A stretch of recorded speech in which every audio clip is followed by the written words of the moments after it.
今天要对阵 EDG 的话，其实 EDG 跟我们也算是老对手了嘛，就经常在比赛上相遇嘛。然后对于他们上路队的了解的话，就其实挺早之前就了解过这名选手嘛，因为他早期也在国内打过一些比赛什么的嘛，然后也跟他一起打过训练赛。当时打训练赛的时候，对他那种就是进攻型的上单，比如皇者啊、狮子狗这样的，确实感觉他个人打得非常好，然后对分段的处理也非常好。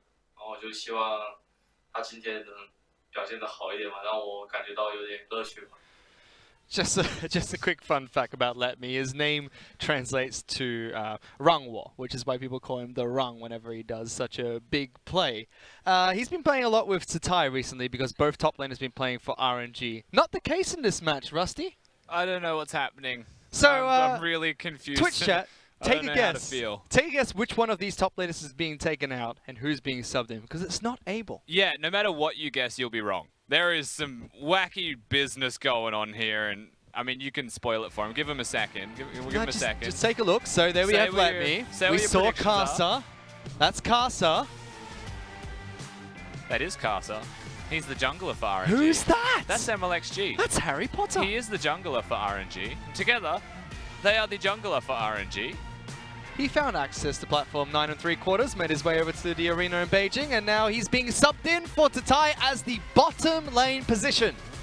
Honestly, don't know. So, I had like one idea that came to mind during the break while I was sitting here like a stunned mullet, not sure how to feel. And that was that maybe there's like this weird world, right, where Caster has just pulled the most alpha move you've ever seen. And they're going to duo jungle, but like, it's a funnel composition, right? Where Caster's the carry and MLXG's the support.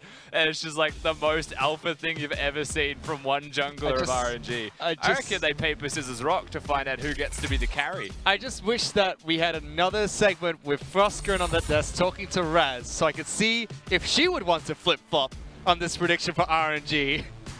She's giving me some not so nice signs after saying that, so I'm going to face you, Rusty, because they're about to come kill me. Well, getting into game number 3, and your eyes are not deceiving you. The graphic is not wrong. It's Kasa as well as MLXG playing on the exact same roster. Now, we're going to get into these champions being picked and banned shortly, Rusty.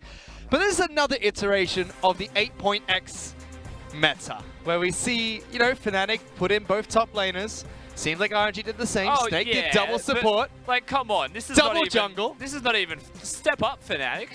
What are you even doing, mate? We've got 2 junglers coming in right now. This is the real deal. So MLX Jesus online. We're not sure what to expect. It could be an MLXG or an MLXD with this lineup for RNG. A crucial game for them in cross-conference against the number 2 seed coming out from the opposite Western Conference. Yeah, definitely possible. And when we look at the bans that have happened so far, Fish, it is important to note them as we do get through the picks. Camille and Galley are gone, so Scout does have to show us something different this time. And you'll notice that there's no Nocturne locked in here from EDG. They're not taking the bait this time around. They've just gone straight for the Sejuani. They banned out Kindred, Talia, as well as Aatrox for the start of EDG. Sejuani locked in nice and early with a Shen being picked up. Now all I'm saying is that I had one idea for RNG, and it was a stretch at best. Okay, what is this? If the Kaiser oh no, they're going to do Rengar. Babushkat? Babushkat. Babushkat. Both jungle champions, they're madmen. You won't do it, Kasa. I don't believe whatever you're going to try and do anymore, but he's gone on to Braum. He's also swapped out his Smite for an Exhaust. So they have just locked in the Graves Braum combo. Usually, you know, on Summoner's Rift, you would have your mid laner and your jungler play this duo.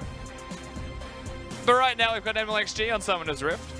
So I'm just saying I called it, I think, as a complete guess, but I did.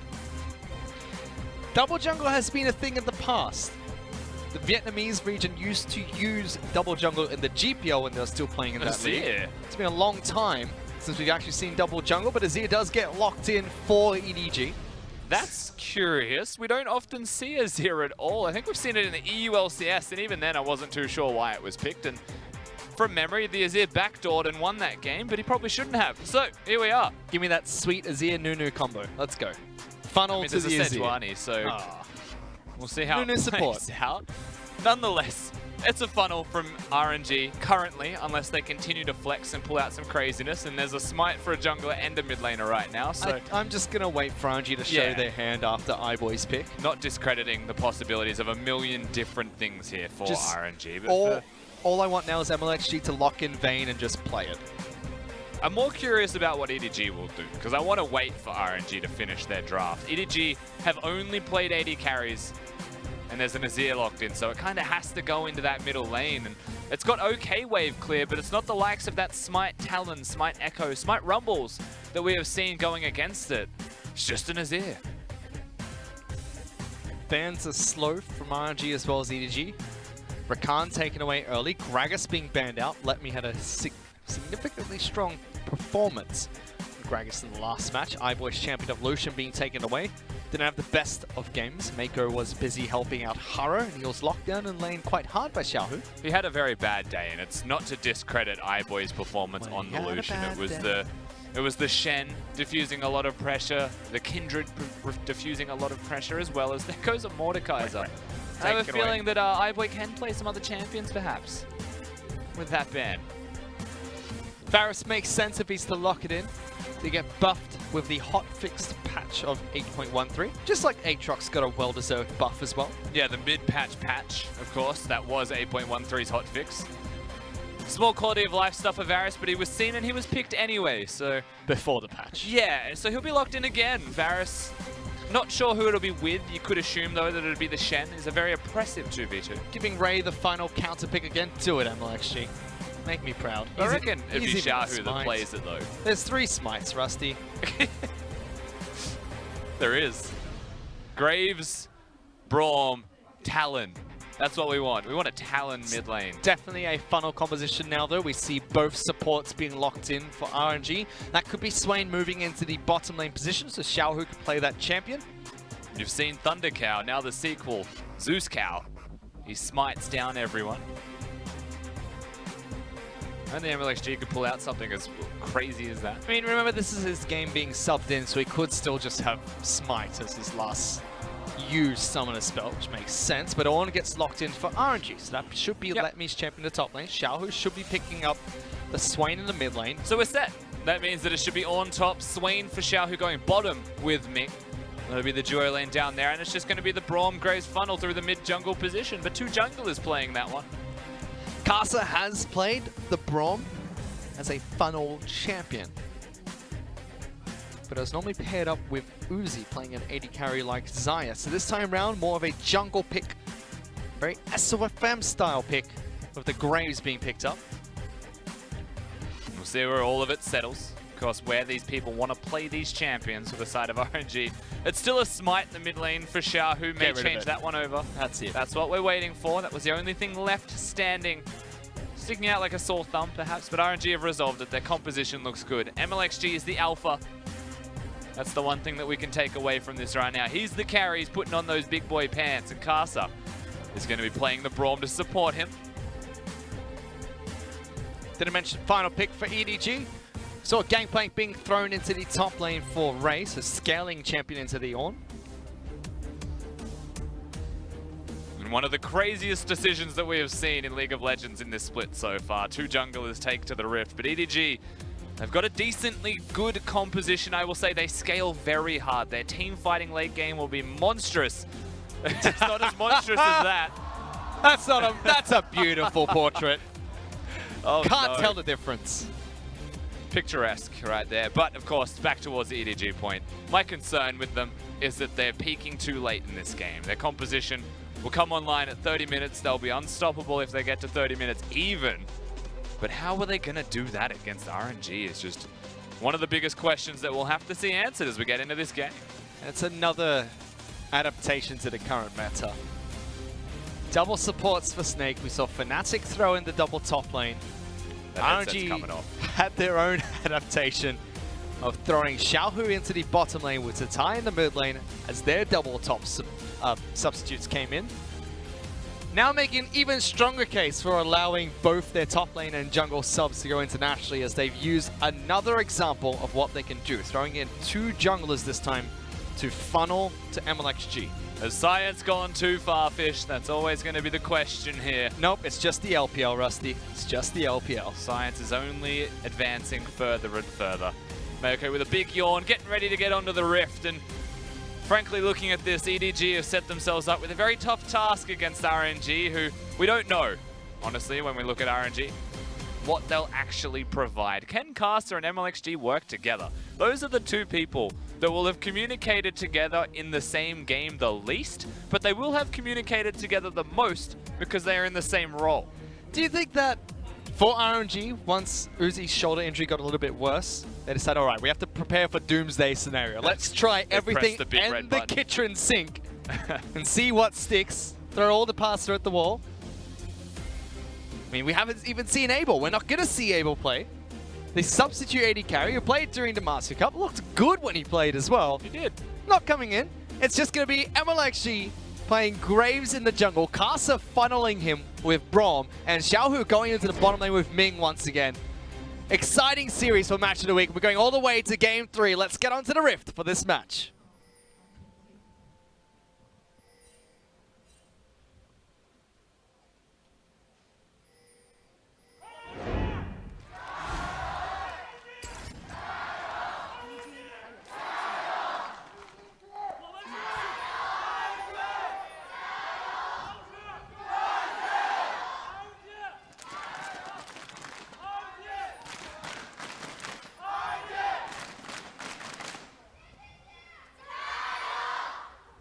It's a lot of chanting. More Clown Fiesta than the lot. NALCS. That was just a lot right now. It's a lot to take in, but we are finally under the Rift. We get a chance to talk. The crowd's done. And we do have that funnel that we'll have to explore further and further, but we've spoken about it at great length already. We have to look towards EDG's side. We've said how risky their composition can be, but let's first and foremost start with Scout. Yes. He's gone towards Lethal Tempo Wazir in that mid lane.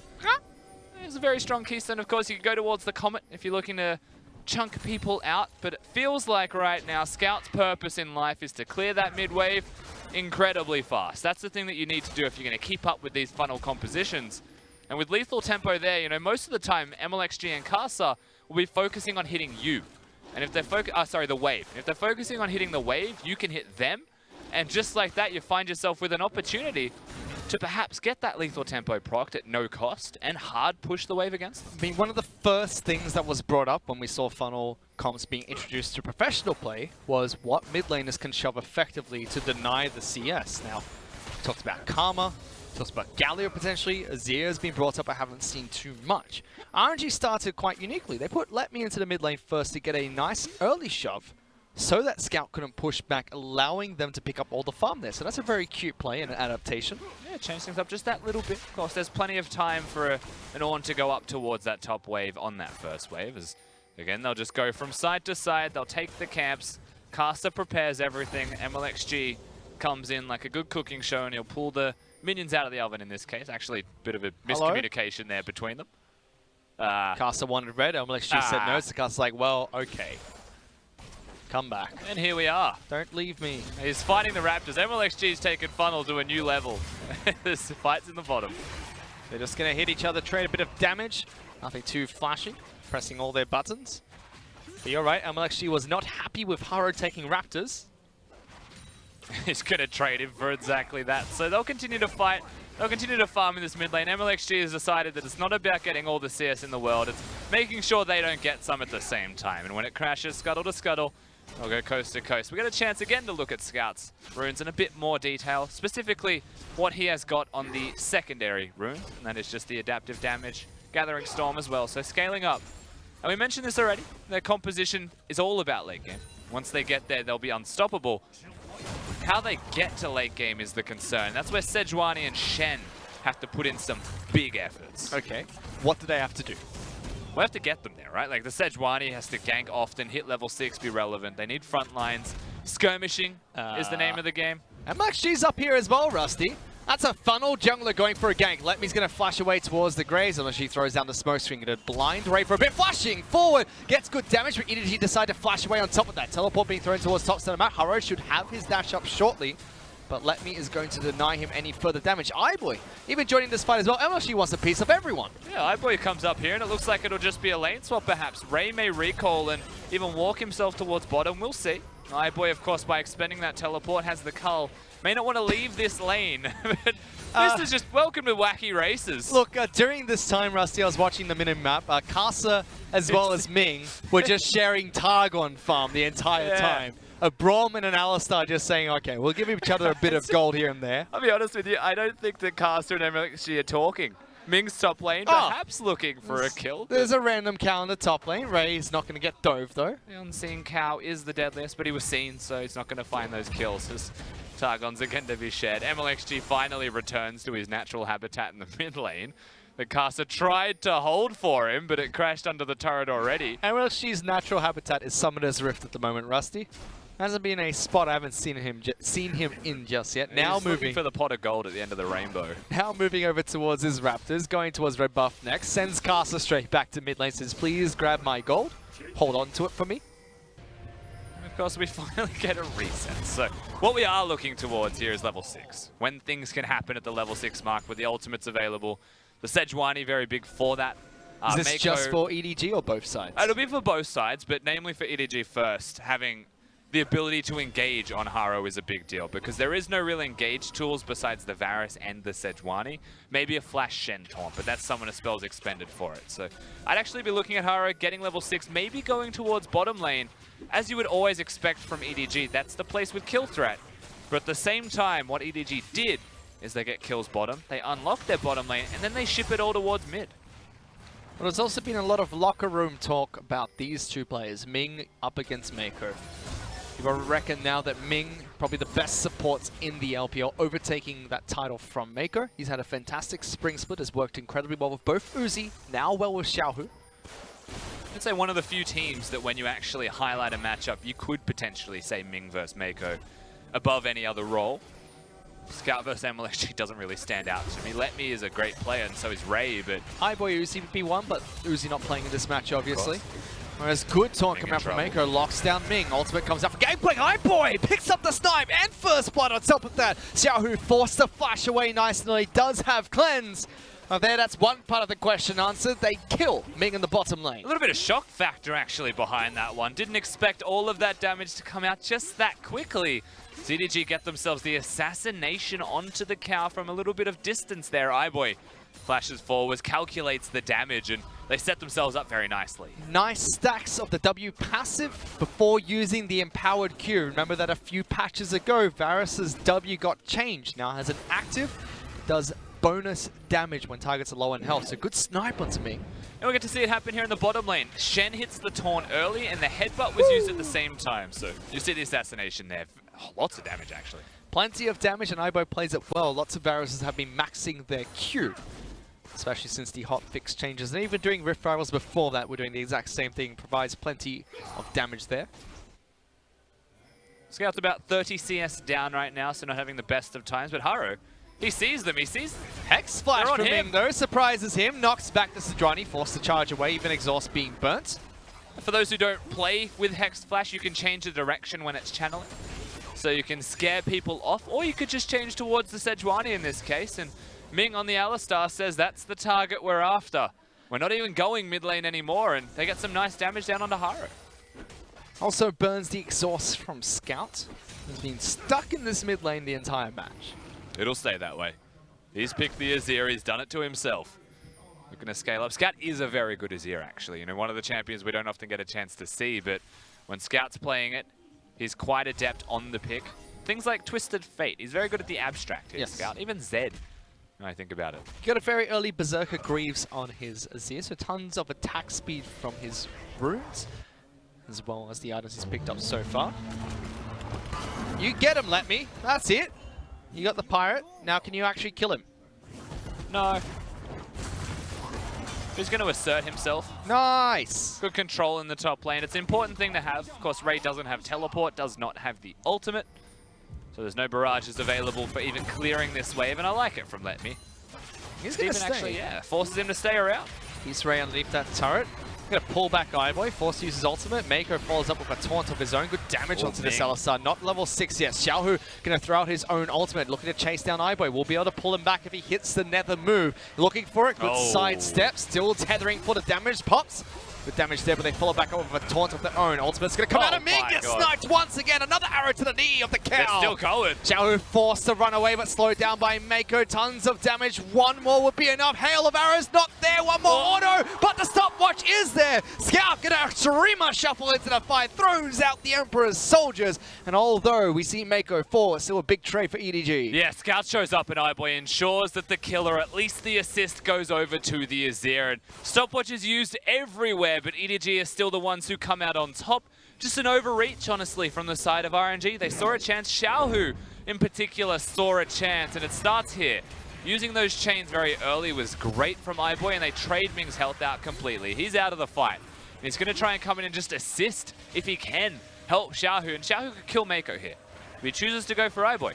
And by choosing to go for Eyeboy and blowing up here with the ultimate, EDG know that they can turn around, and then the stopwatch is used. So Ming's relevance was completely removed, and he just dies trying to help Xiao, who was caught out of position. And just like that, stopwatch is available for Xiao, who will survive here and get himself a nice little trade, I believe, yeah, on the backside there. But he's just left to die.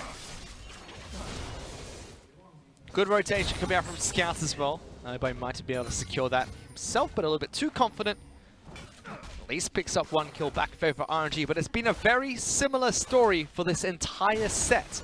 EDG setting up for the early game plays off the back of Haro. This game, is the only one where it's really been the laners that have been setting up. Yes, and what is massively different in this game to the last two is that Eyeboy and Mako are just hard winning lane this time around. They're getting the kills. RNG are trying to make the plays, but EDG have mapped them. They've bested them on the Rift so far in this lane, and that is something that is in the EDG playbook, is familiar for them, and can be a very accessible way for them to finish this game out. The risk is that the rest of their composition needs another 20-odd minutes, to fully be there. If they can get the kills, then absolutely, an Azir and a Gangplank, they come online sooner. But it's a Kleptomancy Gangplank at that, so it can scale up faster, but they need to get there, and EDG's bottom lane is meant to be the bridging point, and it is online. Yes. A good head start for EDG through their lanes alone. So we haven't had to see too much coming out from Haro, so he's been sitting back and trying to farm up what we can. Yes, let me. You get him. Ray's got teleport. He'll be okay this time around. He's got Cannon Barrage coming up soon. Maybe not in time for this wave, but should be able to teleport back in.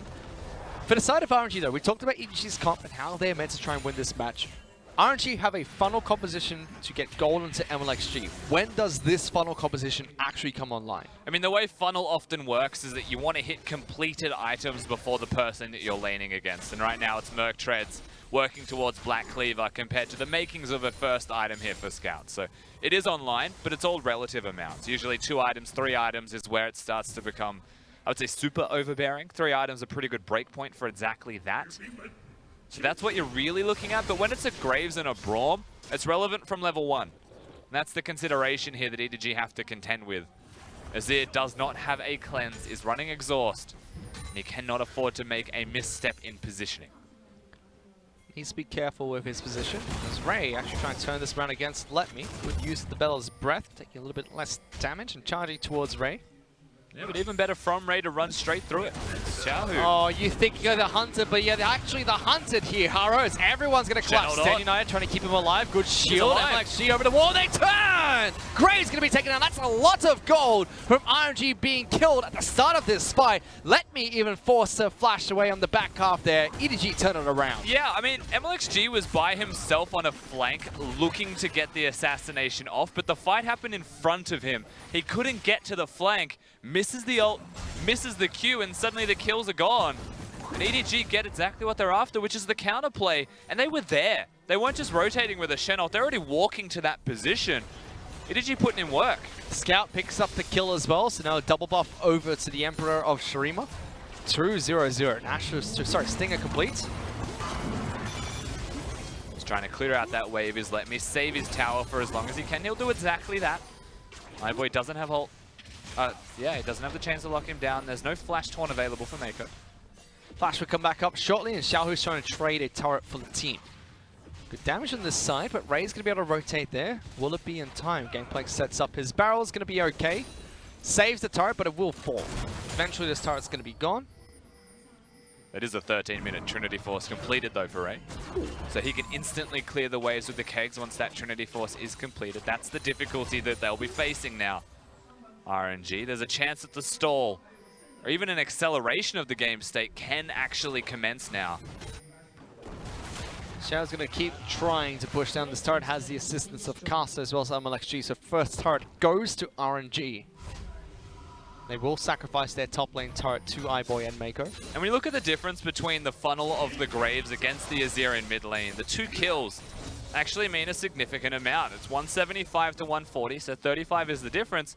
But the kills equalize that. So really the funnel has no significant lead, and now you're looking at 2 support champions trying to contest against a lot more carries and a lot more damage overall on the side of EDG. Haro's about 30 CSs ahead as well.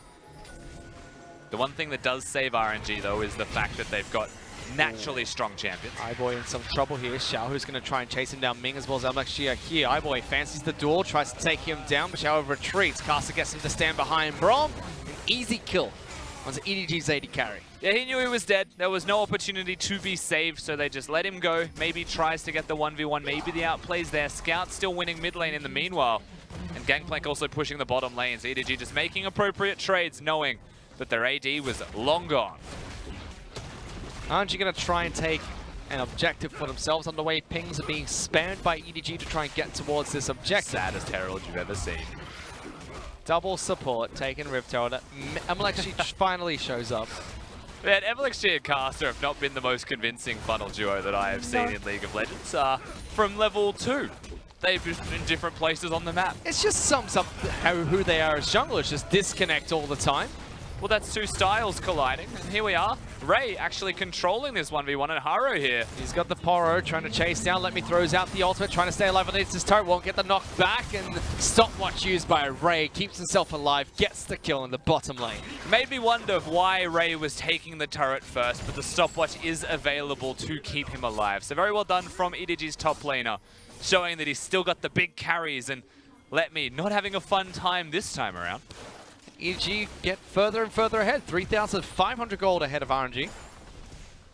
And it's really the oldest way to deal with a funnel comp. Just stomp every other lane, and you'll be fine. You know, usually you'd be looking at this. Of course, we'll see what happens in this trade between them. Ray able to just navigate the 1v1 quite well. Stays alive and maximizes his damage output. And of course, the Sejuani was coming around, so regardless, this kill will happen. And then they stun let me so that he can't hit the second part of the ult. He's just going to be locked down. Tragically for him, but even if he hit it, he was never hitting Ray, so destined to die was the top laner of RNG. The big thing that we have to hit on here, Fish, is that usually against a funnel, you'd say, I don't know, 3 towers, 5,000 gold, probably the golden number to say that you've successfully diffused it. And it's only 4,000, and it's only 1 turret the difference, so things could be worse. But because it's a Graves and Braum, and because their opponents are Azir and Gangplank, that 4,000 is actually quite significant. Especially with an 80 carry. Varus going towards the Blade of the Ruined King and crit build. We already saw iBoy pick up an Infinity Edge and Rapid Fire Cannon. That's his next 2 items.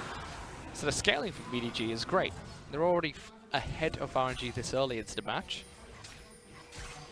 One thing we alluded towards before that we can actually speak about is that a Braum and an Alistar, even if it's 2 supports in a composition, those 2 champions have got kits that are just designed so well for you to be relevant even if you're behind. Alistar with the ultimate, Braum with the door. Just super important for the team. So that'll always be good for them even at a deficit. Wow, teleport coming in. This might be the fight RNG really want. Get the double knock-on, collapsing onto the carries of EDG. Mako falls, iBoy shortly after. They find the pick. And we said Alistar and Braum are relevant. So is Ornn. For Let Me this time around. Herald is going to be summoned in the mid lane and gets a charge off. At the same time, though, Scout has been demolishing turrets on his Azir. It's a race. Definitely a race that Shelly should actually contribute more to than anyone else. So EDG, they'll have to respect, they'll have to recall. 2 turrets to be taken, most likely, here by RNG. So recall is going to come through. Gangplank leaves the top side of the map. Sihara as well as Scout moves straight back into the mid lane. So it is 2 turrets being picked up by RNG. EDG trade 1 back. And at 18 minutes in the game, we see something here from RNG. It was a nice attempt there from Ming, Mako smartly flashes, but he doesn't have anything left to keep him alive. And Let Me with the teleport flank was fantastic. They get themselves that second kill. iBoy and Mako go down. EDG still have a nice lead for themselves, but RNG keep themselves in this match. 2,000 gold is what separates the two teams in EDG's favor. We were approaching that golden number, Rusty. 3 turrets and 1,000 gold was all that separated that 5,000 gold lead EDG would have needed to solidify breaking the funnel. That's now 3,000 gold that separates RNG from EDG. I still have my concerns at this stage. The Azir is doing a lot of damage to structures. You know, you won't see his damage to champions being something monumental, but he's been taking turrets down left, right, and center. And that's something that only gets better. Mages have been buffed in the damage that they can deal to structures. Azir is one that is uniquely equipped to take them down. Well, what made Azir fall out of meta? Because he was a meta pick and a stable pick in the LPL for the longest time. Hang on. We can't talk about that just yet. Not allowed. They're going to fight for a little bit, but they're okay. Just a bit angry at each other. It's a full grouping, however, here, Fish, so the concern's still there. Baron up at 20 minutes in the game. Azir can take the Baron. Varus has got the Blade of the Ruined King. That's always something that RNG, they'll have to respect that one. I actually feel like EDG will just take it at 20 minutes if there's no vision to spot it. There are vision to spot out multiple members of EDG and RNG so far, so not a team making a decisive effort to sweep out that river around the Baron pit. And I don't actually recall what it was that pushed Azir out of the meta. If memory serves, usually he's just overbearing and his numbers get tweaked and he's gone. Azir's one of those champions. Nerfed back with the Raptors. Usually, yeah. But for the most part, Azir is one of those champions that can be picked if you get late game style games. And right now the meta doesn't usually fit Azir at all, honestly, just because the game ends so quickly and there's bruisers running around to kill him. But he's long range, so he usually does well in lane, has high poke, and can be quite oppressive. And if it scales up, unstoppable. What makes him unstoppable in that late game? Does he just have an abundance of damage? Is he a hyper carry that late? It's not the same as an Orianna in that you can control zones, but it works in a similar style, right? You've got firstly the turret that you can place down when you're sieging, so it's very hard to get flanks off against you.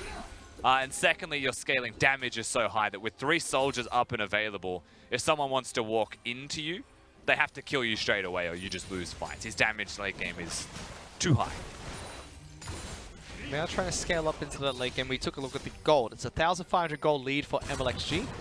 But Caster and Xiaohu both 1,000 gold behind their counterparts. And it's 1,500 in favor of Ray on this Gangplank. So they are scaling up quite nicely. If they can kill MLXG, that's an abundance of the damage that comes out from RNG taken away at the start. That's how the funnel always works. You kill the person who's getting all of the gold, and suddenly that gold lead that RNG have in a single champion is completely removed. Pyro smartly gets away, but you're right. Of course, with 3 items done now on MLXG, you look at his opponent who's got 2. MLXG is very fed. Can win a team fight by himself if set up to do so.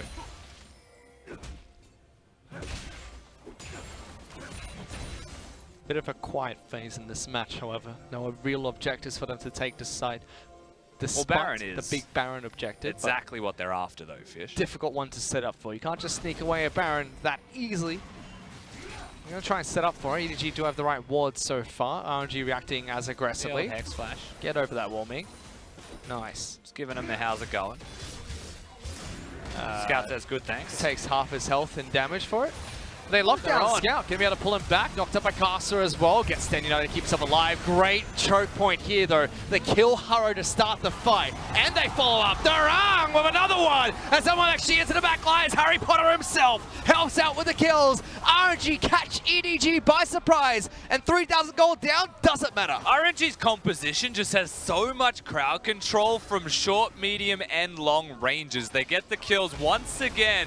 Ornn's able to come in and round the team fight out with an outstanding flank, and RNG, they start it with Alistar, it's followed by the mid-range of Xiaohu and hit home well by Let Me. EDG trying to trade constantly on the opposite sides of the map, but because RNG got those kills, Baron's theirs. And man, it looked good. EDG had that choke point. Scout was able to get away with a Stand United, but iBoy dies with Flash. Haro dies with Flash up and available. Baron taken by RNG. They were 4,000 to 5,000 gold behind. They show that it doesn't matter. Game is dead even once again.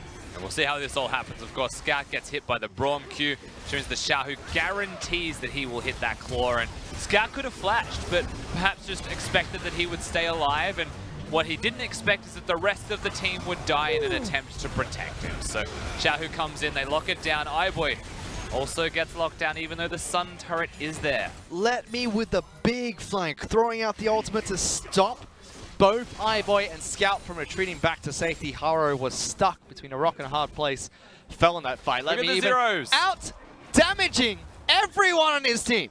What a beast! We outdamaged the entire opposition side as well. Some big goose eggs to be seen from EDG. It's a bunch of zeros. Chicken eggs in this case, Azir not doing any either. Yeah, having a bad day, trying to run away. And the thing is, you know, we look at Scout as a mid laner, and this is one of those moments, Fish. Is he the best player in the world? Sometimes. Statistically, he is. It all could have been avoided by a single summoner spell, though.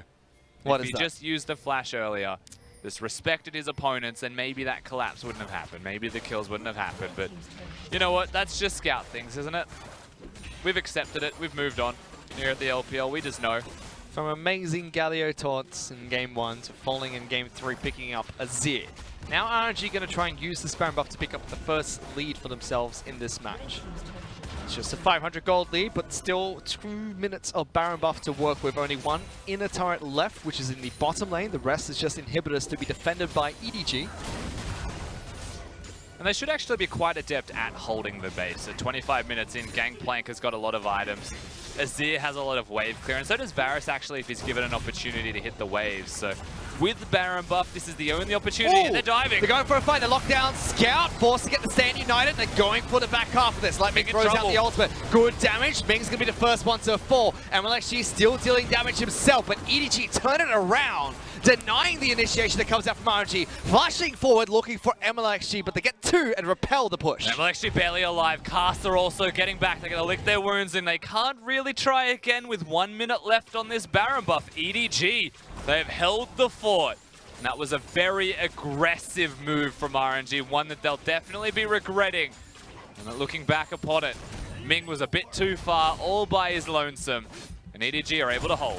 Nothing really to follow up on top of that. We take a look at it again. Ming went for a crazy initiation, locks down Scout. Yeah, the idea is kill Scout. Mako can't protect him, and Xiaohu comes in as well. They wanted to just CC combo each other. Caster misses the Braum ultimate because Xiaohu pulls them closer. So the CC chain was not perfect. And the second that you don't get those kills immediately, they're turning it around to kill you. MLXG and iBoy duke it out, but a nice little dash there from MLXG saves his life. Even had Let Me's ultimate being thrown out, only hitting one target. That's an EDG fan. Certainly is. You can tell by the way she claps. No, you can't actually at all. EDG won the fight, so yeah, she clapped. No, I just mean the Big style sign. of clapping. I don't get how people clap like What that. is the EDG clap, Rusty? What gives it away? I said I was joking. I don't Fish. believe I you. don't know. You can't say something and then tell me you don't know. You're Well, the I analyst can, on this 'cause I just cast. didn't I? In it. Yeah, Bruv. It's not right, fam. Stop. Moving on. I don't know what any of that was between us. Conversation, banter, great bants, good times. That was not banter. Well, Baron buff's expired for RNG. They're still trying to push for more structures. 7-7 in kills, 5-4 in turrets. Only 1,000 gold behind EDG. Lots of it is resting in MLXG, who's at 5 items at the moment, 1 away from 6. Mercurial Scimitar complete for Graves. I mean, frankly, looking at the map control still from RNG, the ball is well and truly in their court. They need to make one more mistake, I would say, before EDG become too strong. But even then, they've got a couple of minutes before EDG may become too strong from the get-go. 3 items done now for Ray, one of them namely the Storm Razor. The kegs will be critting. That's a whole lot of damage. It hurts someone like Ming if he's not pressing his R button on that Alistar as well. And these fragile supports that are ult-based or high cooldown based can be preyed upon by the consistent damage output of EDG's composition. Yeah, Ray's rum barrels are now spiced. He's still looking for more items himself and will be scaling up nicely, but it's almost 30 minutes, Rusty. How much longer do EDG have to work with their composition? I mean, they've got plenty of time right now. We're waiting for the next Baron to come up, so their composition is good to go. All they're really waiting on is that Infinity Edge done for iBoy, which is what it looks like it will be for him second. Didn't go Storm Razor out, but did go Rapid Fire. Said he's got the crit to start, so you're going to follow that one up, double his crit chance, and get some extra AD in the build, which is nice to have. Whereas for the side of RNG, their final composition is meant to do well until 30 minutes against EDG. Where's their last chance to try and break this game? I mean, they'll always be strong. So okay. not that they won't do well against EDG post 30 minutes, it's that EDG's composition is truly online from 30 minutes onwards. It's more that, like when you look at RNG's composition, that's 4 items done for a Graves, always going to be a Graves. It's not an SMLZ, SOFM Graves. There's a lot it's of an abbreviations MLXG, here. SMLZ, SOFM. That's Same the one. thing. It's not a 100% crit chance Infinity Edge Graves like we've seen from certain junglers of Snake. It's going to be more stock standard, so not the full hyper hard carry build. There's a bit more reliance on Xiaohu to put in a bulk of the damage, but even then he's 4-2. He's got a lot of farm, and that means for RNG, they just need to hit their CC combos and they'll still be able to win the fights. They're keeping EDG inside their own base at the moment. The gold is dead even. A few hundred here and there separating them. Yeah, you look at the next fight really being the winner. For EDG, engaging fights is no simple task though. For RNG, they have Engage in abundance. They've got the Alistar, the Ornn, and the Braum available for them, so they've got all of the tools in the shed to engage, and that means that with Baron coming up, if RNG have got control of the Rift, and the ball is in their court to actually make the plays, they can do whatever they want. Which and they do. EDG have a hard time face check. But for EDG, they've got Infinity Edge on Varus with a Night Spell and Haro to protect him. RNG are going to look for another fight. Hex Splash is available for Ming. Crucially for RNG, there's lots of stopwatches. Xiaohu actually being picked on here. Let Me throws out the ultimate to start a fight himself. Gets the knock up only onto Scout. Pulled back, immediately using his own stopwatch to stay alive. Teleports into this fight, but lots of ultimates being burnt. MLXG jumping into the back lines. Good dodge. Field denies a lot of the damage, and Ming's taking a lot himself. They pull back Haro on the right side of the fight. Scout forced to back away. The tank for EDG is going to fall, and Mako delivered to the front line of RNG. Good lockdown. Still going. Pulls the support back. Scout is forced to Shurima shuffle into the Wolf camp. Mako in trouble. iBoy is dead. They might have just done it, Rusty. Mako's going to fall to the bellowing grab. Casa's dead to the parlay as well. And the poor golden chicken. You're just stuck, buddy. You can kill MXG, but you're going down with him. This is just a chaotic fight. Ray still winning on the other side for EDG. There's 1 member alive for them against 3, but there's no health bars available for RNG. So it looks like we'll just have a complete disengage. That was a fight on multiple fronts, and there's no raw winner. Ray wants some more though. Takes a bit of damage, tries to trade back against Let Me, but crucially, Scout falls, iBoy falls, and with MLXG dead, Baron cannot be contested by the 3 members remaining on RNG. Yeah, that's the thing. In a 1v3, Scout's still able to get that kill. Haro starts it. He wants to find Xiaohu, but then Let Me, with the engage range, just stops Scout. iBoy can't get involved. Braum continues, and Scout and iBoy just not dealing damage. Completely zoned away for a while, and that's enough time. That's all the time in the world for Xiaohu to get in. For MLXG to start to apply that damage. So through all of this, EDG, they've separated, they've split up, and they're trying to disengage. Mako taunting forwards, perhaps in an attempt to save his jungler, should not have at all. And iBoy, he's just stuck. So this team composition, this team fight rather, becomes very difficult for EDG to do because they're not a cohesive team. And you saw the damage MLXG did. He might have wanted that flash for this dive, however. Scout comes in, has the exhaust, and locks him down with the ult. Bit of an MLXD there, could have waited for Let Me to tank it. Put your hands back on the keyboard, you have some League of Legends to play, MLXG. Stop it. I'd love to know exactly what he said in that instance, but probably along the lines of, why does he still have exhaust? Oh God. Got him! Nice. All right, we're set up a Baron. So after that team fight victory for RNG, it didn't give them the base, but it gave them control of the Baron buff still. And EDG have to try and get in against all of this engage that's available for RNG. For context, in the last team fight before MLXG jumped onto iBoy, he got 5 auto attacks off, 4 of which were onto Ming with ultimate available. He needs to find a better position in this fight. Scout gets locked down again. In trouble. Ming with another combo, throws out the ultimate to divide the team. MLXG with good damage, forces Ray to get out of this fight. Even standing on it, being used as the scouts to try and disengage. iBoy pulled back. The little tiger is massive and jumps into the back lines again, forcing the streamer shuffle over the wall, forcing the border charge away. Pulls back Mako. Everybody, trickle in. Come to me. You are my minions right now. MLXG gets another one. And EDG, the losing member after member. Just disarray in the ranks of EDG. They cannot find a cohesive fight. They cannot 5v5 RNG's composition. And every single time it happens, they end up losing the trades. Now RNG, they've got the minion wave. They've got the chance to press forwards. You better believe that they are. Scouts, Ray and Haro have to stand up to the push coming out from RNG. If they don't stop them here, 2 inhibitors are going to be taken down, and Baron is a definite possibility. I don't think the game will end here, but the 2 inhibs have to be let go by EDG. And so there's a little bit of time here. The super minions are going to take a couple of waves before they crash. RNG may not go straight to the Baron. They may actually recall and set themselves up for that one. And once again, you watch the bounce house here. MLXG comes in, finds Ray, just crits his face off and does a lot of burst. And that's really all she wrote for EDG in that team fight. They have no chance to turn around, and Ray can't even set up the barrels and kite with his team. iBoy's caught, that's one. The next one's sure to follow, and that was Mako with another nice claw from Xiaohu. And that's it. It's the exact same story, Rusty. Oh, they Lord. couldn't get into the fight, but there's a big Baron fight taking place. Who gets the smite off? It's MLXG! Jesus himself has got it! And it's going to start a fight for RNG. Picking up one. Gameplay's going to fall. Xiaohu turns into this massive demon crow person with a triple going to the man without his cigar. RNG are pushing for the win. iBoy and Scout is all that's left, and Caster and Letme can just stop the recalls, and if they can, this game is over. iBoy's going to try his hardest, but Caster puts up the shield. Stand behind Brom. You are not going back to base. Baron buffed minions, and MLXG with massive amounts of farm. On the back of the double jungle shoulders, on the back of the little tiger. They show EDG what happened at the spring finals. Once again, a cross conference. 35 minutes into the game, 430 farm for MLXG. You can see the excitement coming from Caster. The double junglers works.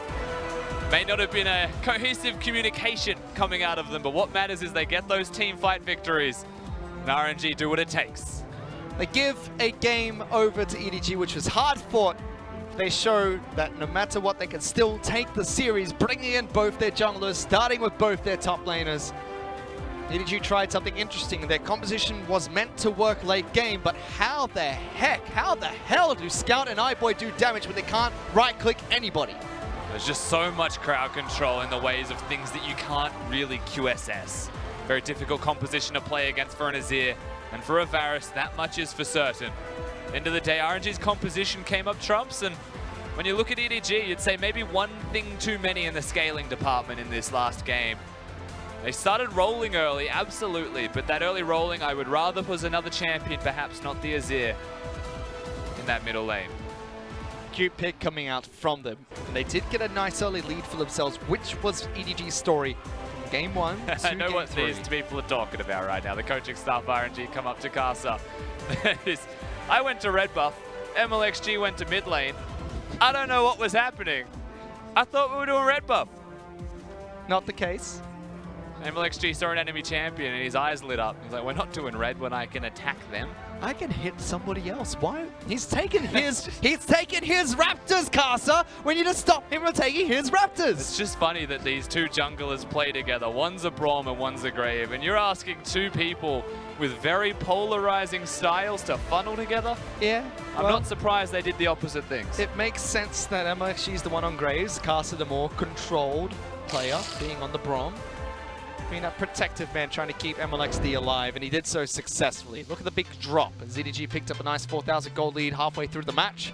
RNG fight back, bring it to even, back and forth for a bit, and then they finish the game after that last few fights. The scary thing here for EDG is they did have a gold lead for a significant portion of the game. You can see even the damage that they dealt was very high, but when it comes to it, in the 5v5 team fight, they couldn't match RNG's crowd control. Letme with amazing flanks was my MVP personally. But MLXG's team fighting, he was hitting the right targets. He was, and with that, RNG were able to pick up the Game 3 victory, taking it 2-1 against EDG. To break down that entire series, so let's send it back to the analyst.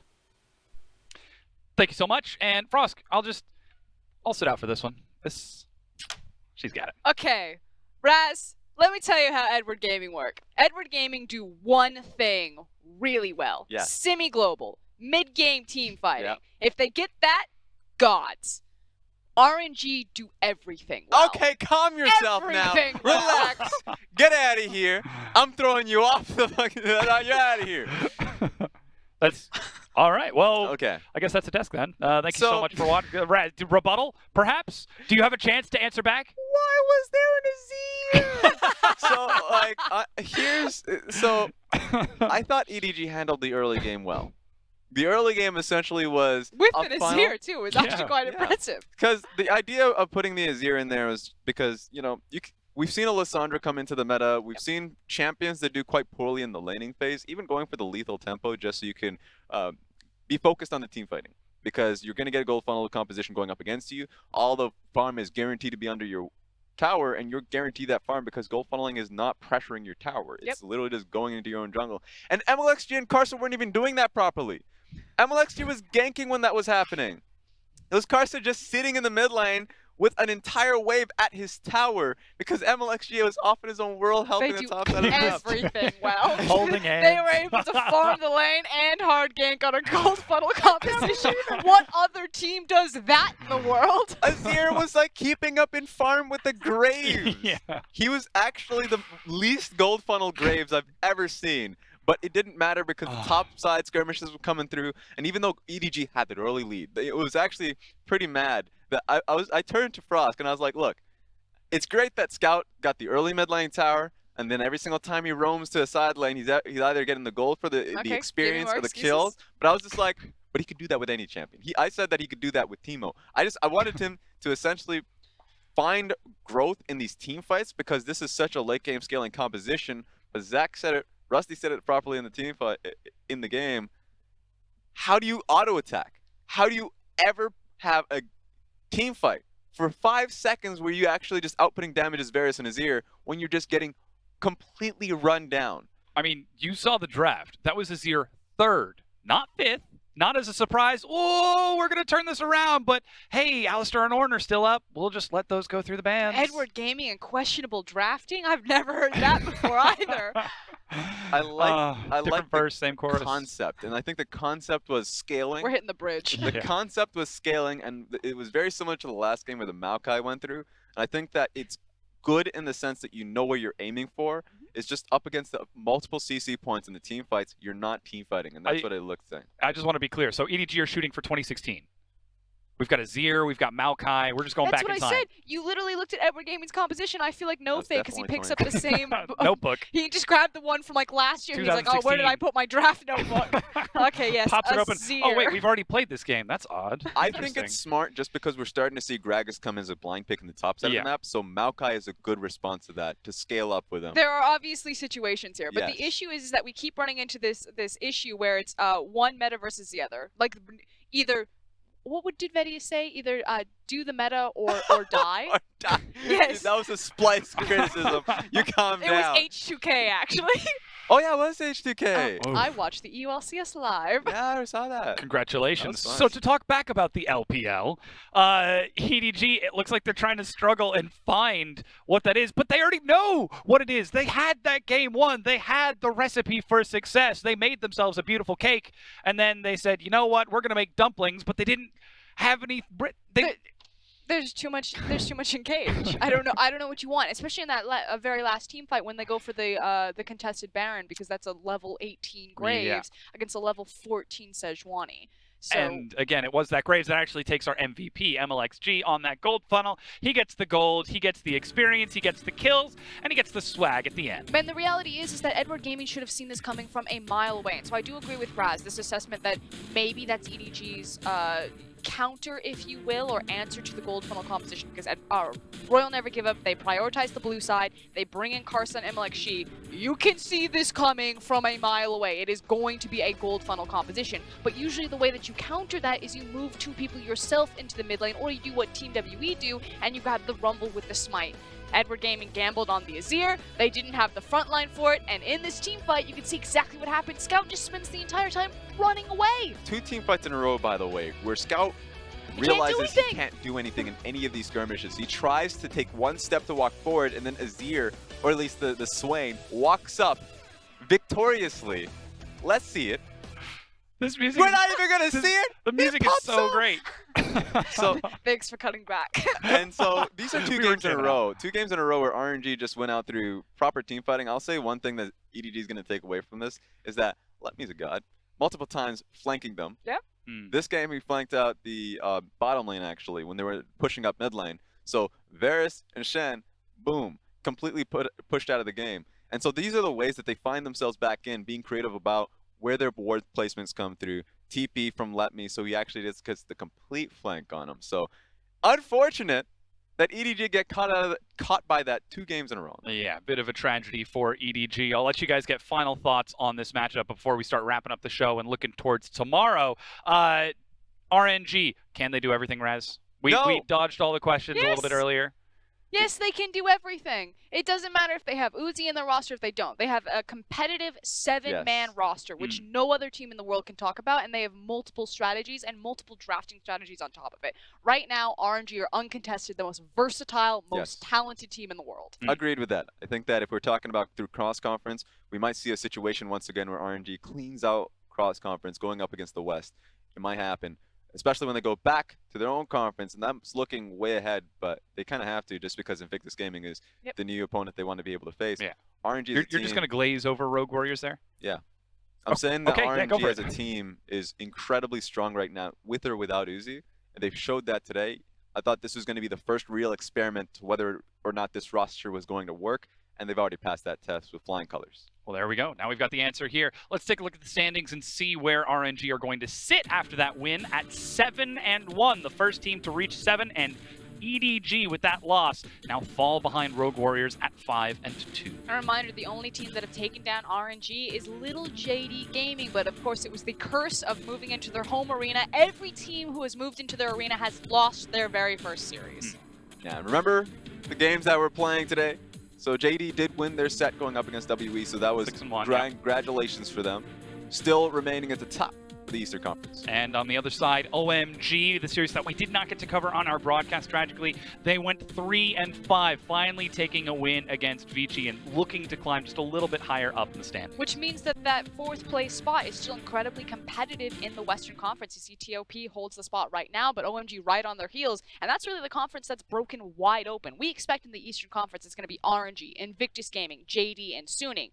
But in the West, that can be Team WE trying to make a rise. That could be OMG finally slipping into playoffs. And that could be TOP from way downtown making the sprint. A long shot. All we're talking is about the 3-pointer to get into that playoffs, and then it's just a couple of best of 5s to Worlds. Easy. And it's pretty insane. It's pretty insane to see that because we almost guaranteed, like coming into that, there was going to be FPX. But of course, TOP, that 4th place contender, going up against LGD tomorrow, starting off that day. And again, the importance here is that TOP actually have a real shot at playoffs for the first time ever. So picking up any of these quote-unquote easy cross-conference wins, because LGD, they're one of the last-place teams in the league. It doesn't get freer than that. Well, we'll have to see if they can take that win. Of course, we already mentioned BLG Snake is coming out as well. Snake looking to take some more wins against BLG as they're finding some momentum too. And what's real fun is, on BLG's perspective, they already took a win coming into cross-conference while Suning took a loss. So they're on the heels of taking that 4th place spot away from Suning. A lot of these are playoff picture focuses that we need to have, a discussion we need to have, because Suning Gaming is a team that's exciting to watch. They were exciting to watch in Spring Split, but when it counts, when you get to the final weeks, they need to start to take it home because BLG's ramping up. Well, the pressure is certainly on them to start taking some wins, but that said, we are now ready to close out our broadcast. So thank you so much for watching. On behalf of myself, my analysts, my co-casters, the whole production team, thank you for watching. As we go, though, let's hear some of the dulcet tones of our pro players and their calls at Rift Rivals.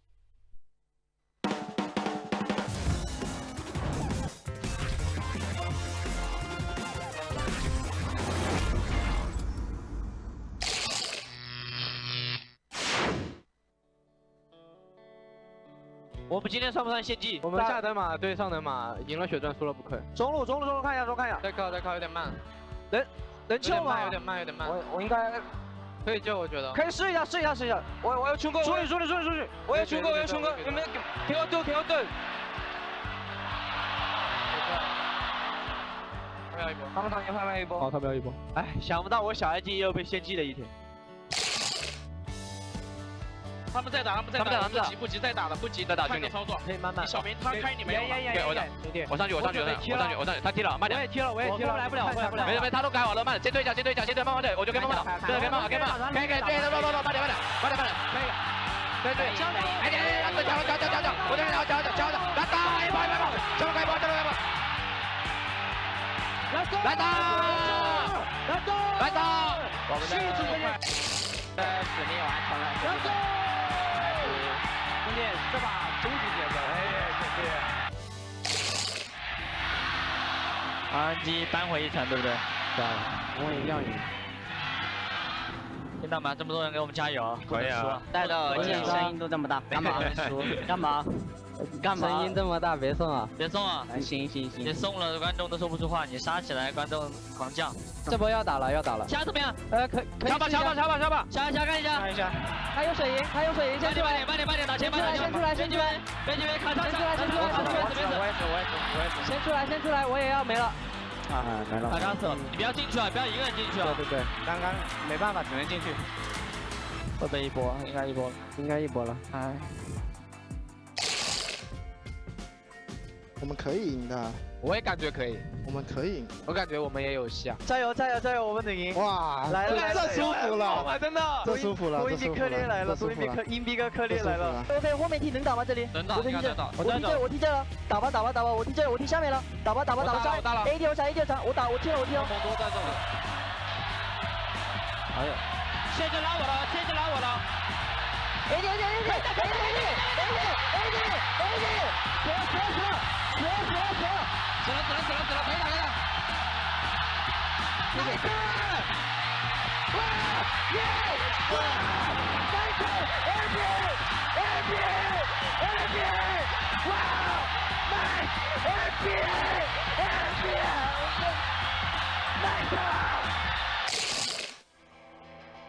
RW 兄弟太给力了吧！是的，兄弟不能就是 EDG 赢的就3比1了，我好像是太刺激了。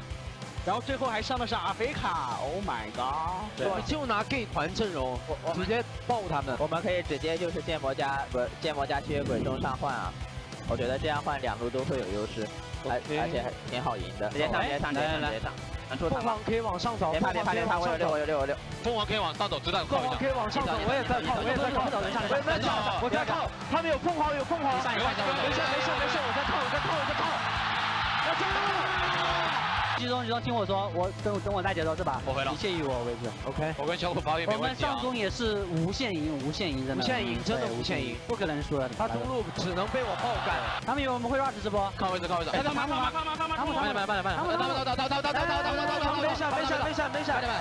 能杀。继续打。吸血鬼还有技能。王走，没事，可以打。撤一下，他们都没技能，我就4倍，我再我一下。来走，没事，2个没事。小心，这2个没事。都没打，直接踢过来。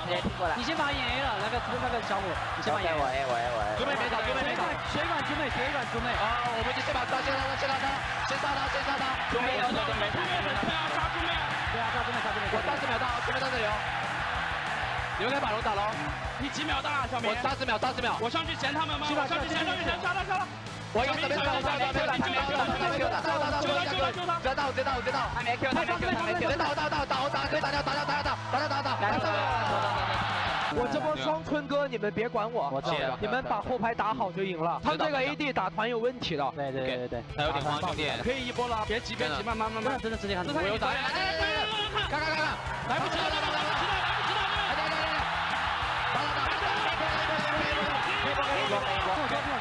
高手都没打，他们都在小心，小狗进。我可以直接进，来进，我可以直接进，快点，我直接进，慢点。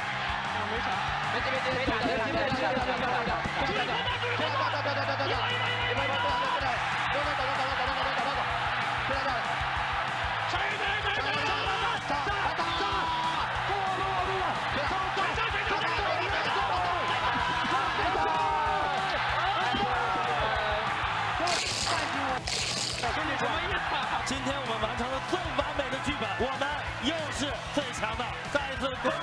LPL 亚洲之巅唯我称王。